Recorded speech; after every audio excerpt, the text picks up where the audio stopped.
더불어민주당에 이어 국민의힘과 비교섭단체 5개 정당에 대한 국민권익위의 부동산 거래 전수조사 결과가 나왔습니다.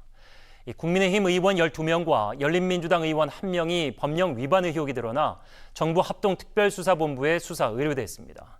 먼저 배혜수 기자입니다. 국민의힘 등에 대한 국민권익위의 부동산 거래 전수조사는 국회의원과 배우자, 직계 존비속 등 총 507명을 대상으로 이루어졌습니다. 본인 또는 그 가족의 법령 위반 의혹 소지가 있는 국회의원은 국민의힘 총 12명 13건이고 열린민주당 총 1명 1건으로 확인되었습니다. 국민의힘 적발 건수는 앞서 발표된 민주당과 12명으로 같습니다.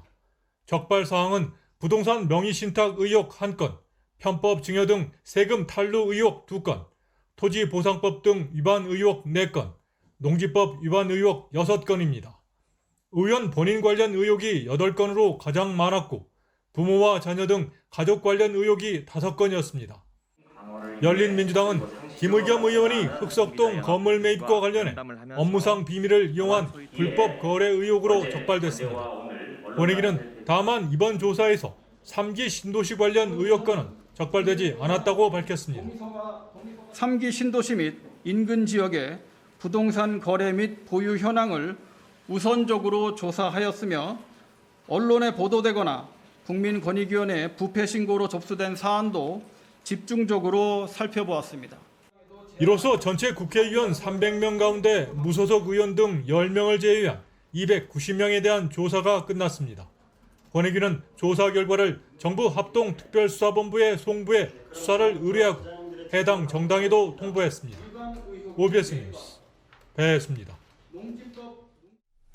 의원 12명이 명단에 오른 국민의힘, 당 지도부가 어느 정도 수준의 처벌을 결정할지 벌써부터 관심입니다. 대선 캠프에 합류한 의원이라면 갈등이 다시 불거질 가능성도 농후합니다. 이어서 정초로 기자입니다. 부동산 불법 거래 의혹이 제기된 국민의힘 의원은 12명입니다. 이준석 대표는 일찌감치 민주당보다 엄격한 징계를 강조했습니다. 상황에 따라서는 저는 우리 국민의힘이 더 엄격한 조치도 할 수 있다, 이런 생각을 합니다. 앞서 민주당이 의혹이 제기된 12명에 대해 탈당을 권유한 만큼 국민의힘 당규상 더 엄격한 조치는 제명입니다. 당 안에서도 대선 전국 초기여서 강한 징계를 통해 민주당과 차별해야 한다는 목소리가 큰 걸로 전해집니다. 이르면 내일 공식 입장을 낼 것으로 보이는데 이준석 대표는 일단 지도부 의견을 참고하겠다고 밝혔습니다. 바로 공개하시게 되지는 않을 것 같습니다. 오해를 받으시는 분들도 분명 있으실 수 있지 않을까라는 염려가 있어서요.